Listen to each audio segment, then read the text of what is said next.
NDA के साथ और 18 सीटों पर बढ़त बनाए हुए लगातार। आरजेडी को लेकर बात करें, आरजेडी की परफॉर्मेंस खराब हुई है, जो फिलहाल शुरुआती रुझान सामने आ रहे हैं उसके अनुसार 2020 में 75 सीटें आरजेडी ने जीती थी और सबसे बड़ी सिंगल पार्टी बनकर आरजेडी 2020 विधानसभा चुनाव में निकली थी। अब 42 सीटों पर जो है आरजेडी आगे बढ़त बनाए हुए नजर आ रही है, बढ़त लगातार उसकी जारी। जन स्वराज पार्टी को लेकर बात करें, जिस तरीके से जितना शोर, जितना प्रचार, जितना नाम जन स्वराज का देखने को मिला, जन स्वराज जो है वो अभी भी जीरो पर है, किसी सीट पर बढ़त बनाए नजर नहीं आ रही है। अन्य घटक दलों को लेकर बात करें, निर्दलीय उम्मीदवारों को लेकर बात करें, जो है वो 31 सीटों पर 2020 में जीते थे, लेकिन अभी 20 सीटों पर बढ़त बनाए हुए हैं। विजय शर्मा जी बीजेपी से प्रवक्ता हमारे साथ जुड़े हुए हैं। सर, सबसे पहले तो बहुत स्वागत आपका इंडिया न्यूज पर। और मेरा पहला सवाल सर आपसे यहां पर यही है कि जो एनडीए के खेमे में एक बड़ी बढ़त देखने को मिल रही है, सर क्या आप जो सेलिब्रेशन आप लोगों के यहां सुबह से देखने को मिल रहा है वो सेलिब्रेशन कंटिन्यू रहेगा या अभी हमें इंतजार करने की जरूरत है कि 12-1 बजे तक स्थितियां थोड़ी क्लियर हो?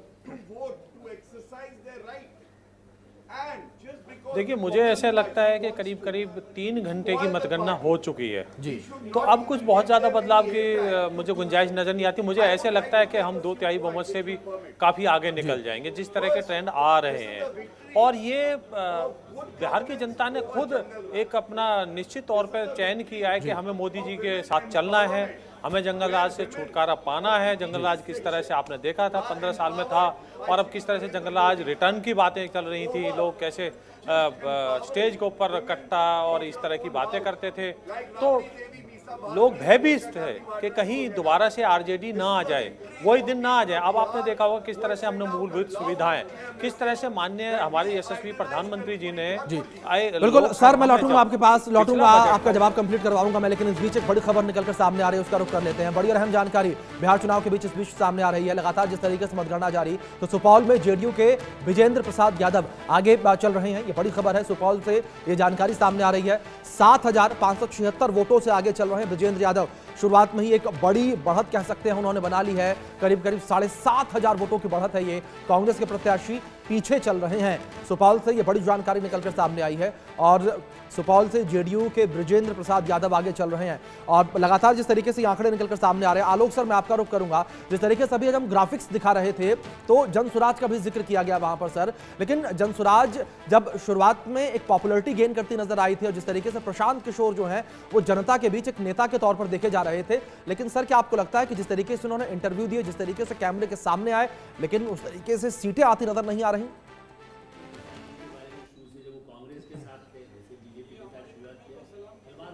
कि मैंने जितवाया, जैसे आप कहें कि हम लोग जो मीडिया में हैं इतने सालों से, तो आप ये कहें कि हमारी वजह से कोई जीता है, ये गलतफहमी मुझे तो कभी नहीं रही।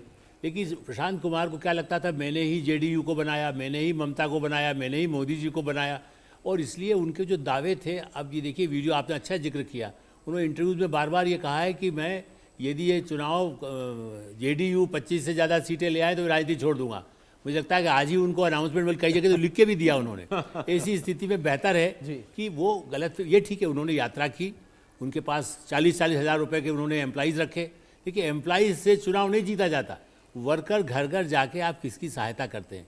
एक आज टूरिस्ट की तरह से जाएं या एक रिपोर्टर के नाते मैं भी यदि पूरा बिहार या यूपी घुमा हूँ। आलोक सर, जिस तरह से आपने देखा कि पिछले 3 महीने में प्रशांत किशोर ने जितने मतलब इंटरव्यू दिए, आपने देखा कि लगातार इंटरव्यू देना, और जिस तरह से जन स्वराज के जो अभी शुरुआती रुझान आ रहे हैं, आपको लगता है कि जन स्वराज अपने आप को, खासतौर पर प्रशांत किशोर स्ट्रेटेजिस्ट हो सकते हैं, लेकिन जनता के नब्ज को नहीं पहचान पाए? सर आलोक सर मैं आपसे जवाब लूंगा, लेकिन इस बीच एक बड़ी खबर निकलकर सामने आ रही है, उसका रुख कर लेते हैं, इस पर जवाब लेंगे। राकेश सर ने सवाल पूछा, किशनगंज में बीजेपी की स्वीटी सिंह जो है वो आगे नजर आ रही हैं, ये बड़ी खबर जो इस बीच निकलकर सामने आई है, बड़ी अपडेट है ये। 3 राउंड के बाद 6,640 वोटों से वो बढ़त बनाए हुए नजर आ रही हैं, ये एक बड़ी खबर निकलकर सामने आ रही है। तो स्वीटी सिंह आगे हैं, कांग्रेस के प्रत्याशी फिलहाल पीछे चल रहे हैं, 6,500 से ज्यादा वोटों से पीछे फिलहाल वो चल रहे हैं। ये अपडेट जो निकलकर सामने आई है, किशनगंज में बीजेपी की स्वीटी सिंह जो है वो आगे निकले, यानी कि बीजेपी एनडीए बढ़त बनाए हुए किशनगंज में भी। सर प्लीज अपना जवाब कंप्लीट करिए आप। इसलिए आपकी बात को पहले जवाब दे देता हूँ। किशनगंज जहाँ पर अभी हमने नकवी जी से बात कर रहे थे, अल्पसंख्यक वोट होते हुए बीजेपी, इसीलिए मैंने पूछा था कि क्या, चूंकि मेरा भी ऐसा मानना है, हमारे रिपोर्टर्स ने भी रिपोर्ट किया कि कई महिलाएं, मुस्लिम महिलाएं हों, क्रिश्चियंस हों, सिख हों, किसी भी जाति धर्म की हों, यदि उनको लाभ मिला है और या पुरुषों को भी मिला है, यदि उनको कुछ काम चाहे छोटा ही मिला हो उसका लाभ मिला। और यही जन स्वराज पार्टी है, ये ठीक है, वायदा उन्होंने किया कि हम रोजगार दिलवाएंगे, हम ये सबको कर देंगे, लेकिन ज़मीन से उनका वास्ता उतना नहीं था। उन्होंने, उनके पास वर्कर्स जैसे होने चाहिए। बीजेपी की जो सफलता है या जेडीयू की है, आपको बूथ वाइज यदि आप जानते हैं। सर एक वजह ये भी मान सकते हैं क्या, क्योंकि देखिए पहले तो ये कहा जा रहा था प्रशांत किशोर खुद चुनाव लड़ेंगे, बाद में फिर ये कहा गया चुनाव नहीं लड़ेंगे, तो इसकी एक वजह ये भी हो सकती है क्या? नहीं, देखिए खुद के चुनाव लड़ने से नहीं, नीतीश कुमार जी मान लो विधान परिषद में आ जाएं, मनमोहन सिंह जी जो है वो तो कभी चुनाव लड़े, एक बार दिल्ली में लड़े थे तो हार गए, तो ऐसी स्थिति में चुनाव ना लड़ना नहीं है। कहते रहे वो बार बार ये झटका देते रहे कि मैं ऐसा कर लूँगा। एक कारपोरेट की तरह से, जो अभी किसी ने कहा कि आप कारपोरेट कंपनी चलाना एक अलग चीज़ है, पॉलिटिकल पार्टी चलाना अलग चीज़ है, मीडिया हाउस चलाना अलग चीज़ है, हर क्षेत्र के अपने हैं। इसीलिए मुझे लगता है कि बहुत प्रशांत जी ने जो काम किया है, देखिए अभी भी उनको क्या भरोसा है कि ब्राह्मण वोट मुझे मिल जाएगा। एक तरफ प्रशांत पांडे हैं, वो मतलब उस हिसाब से देखा जाए तो वो अपने आप को सोचते हैं मेरे को वो वोट भी मिलेगा, और लोगों में गुस्सा है। रोजगार को इच्छा तो है सबको, वो सबसे, इसीलिए तेजस्वी को भी वोट मिला है, उनको कुछ जो भी वोट मिले हों, उनके दावे गलत हो गए, उनको जमीनी सच्चाई को समझने के लिए अभी 10 साल और काम करना होगा। वो अन्ना आंदोलन में जिस तरह से अरविंद केजरीवाल आए, लोगों को उम्मीद क्या थी? यूँ तो इटली में एक जोकर भी बहुत बड़ा, मतलब जिसको कह सकते हैं कि चुनाव में सबसे आगे हो गए थे, कई बार ऐसे होते कॉमेडियन बने। सर रोकना चाहूंगी, एक बड़ी खबर सामने आ रही है, पटना साहिब से बीजेपी के रत्नेश कुमार आगे चल रहे हैं, और ये बड़ी खबर पटना साहिब से बीजेपी के कैंडिडेट आगे 1231 वोटों से आगे चल रहे बीजेपी के कैंडिडेट। और देखिए अब कांग्रेस के शशिकांत शेखर यहां से पीछे हो गए हैं। हालांकि 1000 ज्यादा गहरी फासला नहीं है, हो सकता है कि आगे जब काउंटिंग हो और इसके बाद नंबरों में भी कुछ तब्दीली देखने को मिले, लेकिन अब एक एक सीट के जो रुझान सामने आ रहे हैं, इससे अभी तक बीजेपी को बढ़त मिलती हुई नजर आ रही है। मैं आपके पास आऊंगी, हमारे साथ कांग्रेस की प्रवक्ता भी जुड़ी हुई हैं। अब देखिए कांग्रेस की अगर हम बात करते हैं तो आखिर क्या समझ आ रहा है, क्योंकि हर एक सीट पर अभी तक पीछे, और अब तक देखिए 11 सीट से ही आगे बढ़त बनाती हुई कांग्रेस नजर आ रही है। अभी ना पुनीता जी, कुछ किसी भी सीट पे बहुत ज्यादा डिफरेंस नहीं है, जो मार्जिन है वो बहुत ज्यादा नहीं है। तो जैसे मैंने पहले कहा, अगर हम अभी बोलने लगेंगे या प्रिडिक्ट करने लगेंगे या एक अजम्पशन करने लगेंगे, तो वो हमारे लिए भी और आपके लिए भी जस्टिस वाली बात नहीं होगी।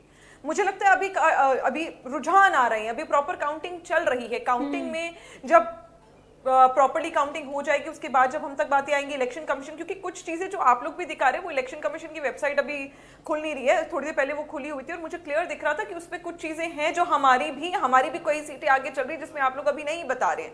तो वो धीरे धीरे मुझे लगता है अभी हमें इंतजार करना चाहिए, इतनी जल्दबाजी नहीं करनी चाहिए। जैसे मैंने पहले कहा, जो भी जनता का फैसला होगा उससे बढ़कर तो कुछ है नहीं, लेकिन हाँ, ये जांच का विषय जरूर है कि अलग अलग जगहों पर जो ये वोट चोरी के कारण आ रहे हैं वो किस प्रकार आ रहे हैं। 11 से कितने ऊपर चली जाएगी कांग्रेस? नहीं देखिए, बिल्कुल हम मुझे लगता है कि बाकी सीटों पे भी जो डिफरेंस है वो बहुत छोटा है, तो अभी इतनी As I said, the initial trends in itself show that Gyanesh Kumar Gupta appears to be succeeding against the people of Bihar. अच्छा सर, चुनाव में इतनी मेहनत की, कार्यकर्ता आपका जो है वो बूथ पे लड़ा, उस कार्यकर्ता को कोई मैसेज अभी देंगे, आप इंतजार करिए। अभी जैसा कि मैंने कहा, ये शुरुआती रुझान है और कार्यकर्ता भी समझ रहा है इस बात को कि ये लड़ाई बीजेपी, कांग्रेस, आरजेडी, जेडीयू की नहीं रही। अब ये लड़ाई सीधा ज्ञानेश कुमार गुप्ता और भारत की जनता की लड़ाई है। सर कांग्रेस जो है वो 5 से 7 सीटों पे आगे चल रही है। मैं एक एक सीट और एक एक पार्टी की बात ही नहीं कर रहा हूँ, मैं एक विस्तृत बात कर रहा हूँ कि ये बहुत बड़ी लड़ाई है। कांग्रेस ने जितना जोर सीट बंटवारे में लगाया था, अपने हिस्सेदारी में लगाया था, आपको लगता है उतना आशानुकूल परिणाम? मैं बार बार एक ही लाइन बोल रहा हूं, आप अलग अलग तरीके से कुछ भी पूछिए। ये चुनाव अब पार्टियों से ऊपर उठ चुका है। ये चुनाव सीधा चुनाव आयोग वर्सेस पीपल ऑफ इंडिया है, चुनाव आयोग वर्सेस पीपल ऑफ बिहार है। अच्छा, टिकट वितरण में कहीं कोई अरे आप कहाँ आप दूसरी बातों पे आ गए? जब सीधी एक ही लाइन में सब कुछ समझ में आ रहा है, गागर में सागर है, तो फिर काहे यहाँ वहाँ की बात करें। Thank you. तो पवन खेड़ा को आप सुन रहे थे, जो एक बार फिर से इलेक्शन कमीशन पर ही सवाल उठाते हुए। राकेश जी, देखिए, जिस बात की उम्मीद थी कि अगर नतीजे उनके पक्ष में नहीं आए तो एक बार फिर से वही होगा जो हमेशा से देखने को मिला है। देखिए, साफ तौर पे पुनीता, आपने देखा कि अगर कांग्रेस के बड़े नेता अगर इस तरह के बयान अगर संवैधानिक संस्था को लेकर खड़ा करेंगे तो ये कहीं ना कहीं सवाल खड़ा होता है, क्योंकि आप अगर चुनाव में हार और जीत लगी हुई रहती है तो अगर आपने काम किया, ग्राउंड पर काम किया, तो जनता उसके लिए अपना मत देती है। और इसमें अगर एनडीए शुरुआती रुझान में काफी आगे है तो इसके लिए इलेक्शन कमीशन को दोषी नहीं ठहरा सकते। इलेक्शन कमीशन तो चुनाव कराना काम है उसको। ये कहना कि अगर, क्योंकि पवन खेड़ा जैसे नेता अगर इस तरह से उग्र भाषा का प्रयोग करेंगे इलेक्शन कमीशन के खिलाफ तो इसे सही नहीं कहा जाएगा, और इसे कहा जाएगा कि खिसियानी बिल्ली खंबा नोचे। अगर यही ईवीएम की जहां तक बात करें, जब था तो सीधे तौर पर बीजेपी के नेता जब उस समय, जबकि आलोक जी उसको बेहतर तरीके से बताएंगे कि किस तरह से जब बीजेपी का नेतृत्व था वो साफ तौर पे ईवीएम को लेकर सवाल खड़ा कर रहा था, और आखिरकार अब जो है कांग्रेस सवाल खड़ा कर रही है। राकेश जी, देखिए, अडवाणी जी के समय में बात हुई, लेकिन उसके बाद उसमें जो सुधार हुए, असली बात यह है कि जो उन्होंने कुछ जो शंकाएं की थी उसको दूर किया गया। ईवीएम की मशीनें बड़े बड़े विशेषज्ञों ने आकर के उन पार्टियों को भी चुनाव आयोग ने ऑफर किया। ऐसा नहीं है कि चुनाव आयोग ने कहा नहीं नहीं जी हम जो कह रहे हैं ठीक है, उन्होंने कहा आप आके दिखा दीजिए। कोई नहीं गया, न कांग्रेस के राहुल गांधी जाते, अरविंद केजरीवाल जाते, लालू यादव जाते, कोई नहीं गया। दूसरा, जैसे ये जिस तरह से ज्ञानेश जी पर नाम ले रहे हैं, मुझे क्षमा करेंगे, आप देखिए वो सरकारी अधिकारी रहे हैं आप, और यदि मैं पुराना बैकग्राउंड आपने चूँकि कहा तो मैं बता देता हूँ।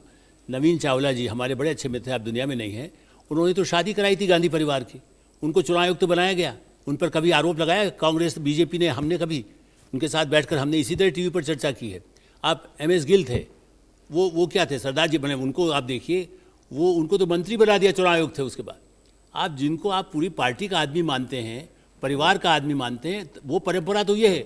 मुझे नहीं लगता ज्ञानेश जी का कोई संबंध किसी अमित शाह जी से या मोदी जी से या किसी और बड़े मंत्री से रहा होगा, इसलिए मैं उनको डिफेंड नहीं कर रहा हूँ। मेरा कहना है कि चुनाव, जैसा अभी राकेश जी आपने बिल्कुल ठीक कहा कि जिस तरह से चुनाव आयुक्त पर हम भी कोई प्रश्न नहीं उठाते ना, यदि मीडिया पर प्रेस काउंसिल कुछ कहे या सुप्रीम कोर्ट कुछ कहे तो हम ये नहीं कहेंगे ना कि साहब वो तो सुप्रीम कोर्ट मुझसे बायस्ड है। हम ये कहेंगे न्यायालय है, हमको कोई सजा होगी हमें दीजिए, यदि हमने अपराध किया है, हमने कोई गलत बोला है, माफ़ी चाहते हैं। तो मेरा ये कहना है कि जिस तरह से कांग्रेस, पवन खेड़ा जी शीला दीक्षित के सहायक थे, वो कोई जयराम रमेश कभी चुनाव नहीं लड़े, पवन खेड़ा कभी जिन्हें चुनाव नहीं लड़े। केवल ये जो कागज, जैसे हम प्रशांत कुमार के लिए कह रहे थे, राकेश जी लगभग ऐसी स्थिति, मैंने पवन खेड़ा जी के प्रति मेरा कोई दुर्भावना नहीं है, मैं यदि चुनाव लड़ने जाऊंगा तो 10 वोट मुझे नहीं मिलेंगे, कोई जरूरी नहीं कि 10 लाख लोग मुझे। पहले जब तक पूरा स्पष्ट क्लियर पिक्चर नहीं हो जाता है कि कौन कितने सीटों पर अंतिम रूप से किनको कितना सीट मिला है किस पार्टी को, टिकट बंटवारों में गलती हुई, ये सब तो, ये सारे चीज़ों पर जवाब तभी दी जाएगी जब अंतिम परिणाम आएंगे। अभी और इंतजार कर लेते हैं 1-2 घंटे के बाद, तब ये सारे सवालों का जवाब देंगे। अभी भी भरोसा है, उम्मीद है कि महागठबंधन सरकार बनेगी। तो देखिए, लगातार जो जेडीयू है या फिर जो कांग्रेस है, आप देखिए तमाम पार्टियों की तरफ से यही कहा जा रहा है कि थोड़ा इंतजार करना चाहिए। देखिए, हम भी यही कहते हैं, ये तो शुरुआती रुझान है, अभी धीरे धीरे तस्वीर साफ होगी, लेकिन फिलहाल जो रुझान है उसमें तो नीतीश सरकार जो है वो बनती हुई नजर आ रही है एक बार फिर से। बहरहाल देखना ये होगा कि कितनी सीटें जो है किस पार्टी को मिलेगी। और राकेश जी, देखिए ये जो रुझान है सर, ये कहीं ना कहीं बताते हैं कि जो नीतीश कुमार, अच्छा एक चीज ये भी रही कि ग्राउंड पर नीतीश कुमार के लिए 2020 में एक बार ऐसा लग रहा था कि उनके लिए मतलब नाराजगी सी है, लोग उनसे नाराज थे, लेकिन इस बार की अगर बात की जाए तो ग्राउंड पर उनके लिए नाराजगी नहीं थी, एक सहानुभूति सी थी, एक मतलब ऐसा सा था कि हाँ बहुत काम किया, शायद और 5 साल काम करने का मौका उनको दिया जाए। ये जो फैक्टर था, क्या इसी वजह से जेडीयू का जो ये आंकड़ा नजर आ रहा है फिलहाल? देखिए, जिस तरह से नीतीश कुमार 2020 में मैं ग्राउंड जीरो पर वहां पर रिपोर्टिंग कर रहा था और महिलाओं की लंबी लंबी कतारें और लगी हुई वहां पर साफ दिखी थी, और जिस तरह से महिलाओं ने वोट की थी, तो कुछ लोग कहते थे कि महिला वोट जो है महागठबंधन की ओर जा रहा है, लेकिन जिस तरह से परिणाम आए और नीतीश कुमार की सरकार बनी, इस बार भी तमाम दावे किए जा रहे थे। हम लोग भी बातचीत करते थे, स्टूडियो की बात कांटे की टक्कर होती थी। लेकिन ये जरूर मैं कहता था कि डिसाइडिंग फैक्टर होगी महिलाओं की वोटिंग, जो कि 10% अधिक वोटिंग हुई है। और ये वोटिंग खुशबू, आप मान कर चलिए कि महिलाएं और यूथ ये कहीं ना कहीं जो है नीतीश कुमार के चेहरे पर, जो एनडीए के चेहरे पर, प्रधानमंत्री नरेंद्र मोदी के चेहरे पर अपने मत का प्रयोग किया है। ठीक है। अच्छा, डॉक्टर संजीव जी भी लगातार हमारे साथ जुड़े हुए। अच्छा डॉक्टर संजीव, अगर जेडीयू के लिए जो बातें कही जा रही है, लेकिन एक बात तो ये भी कही जा रही थी कि चलिए जिस जंगल राज की बात लगातार इस बार भी जो एनडीए है उसने की है, लेकिन वो जंगल राज तो जेन ज़ी ने देखा ही नहीं, तो कहीं ना कहीं क्या